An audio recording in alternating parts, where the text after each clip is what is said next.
પાટણમાં ચાણસ્મામાં ચોંકાવનારી ઘટના બની ભુવા સામે પોક્સોની ફરિયાદ નોંધાઈ છે। સગીરાને બ્લેકમેલ કરી દુષ્કર્મ આચર્યું, સગીરા સાથે બેબસ વર્તન કરી વિડીયો વાયરલ કર્યો।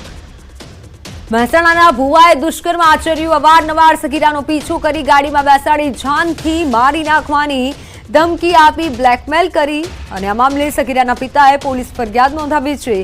પોલીસે અલગ અલગ ટીમો બનાવી ભુવાજને પકડવા માટે ચક્રો ગતિમાન કર્યા છે। ઓનલાઈન પર સંવાદદાતા અશરફ જોડાઈ ચૂક્યા છે। અશરફ, હાલ આ જે ભુવો છે તે ક્યાં છે, પોલીસની કેવી કાર્યવાહી?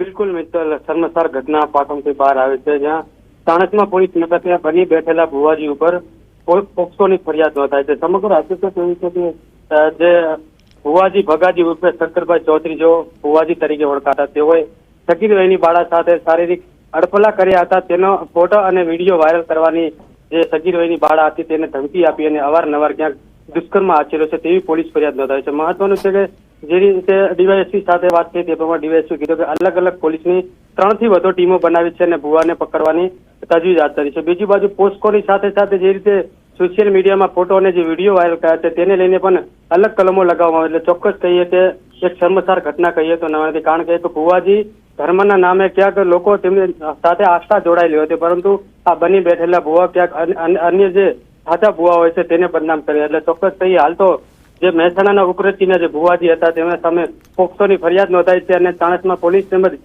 એલસીબી સહિતની ટીમો અલગ અલગ જગ્યા પર નાકાબંધી કરીને ભુવાજીને પકડવાની તજવીજ હાથ ધરી છે। વિત્તલ, બિલકુલ અશરફ, આભાર માહિતી બદલ।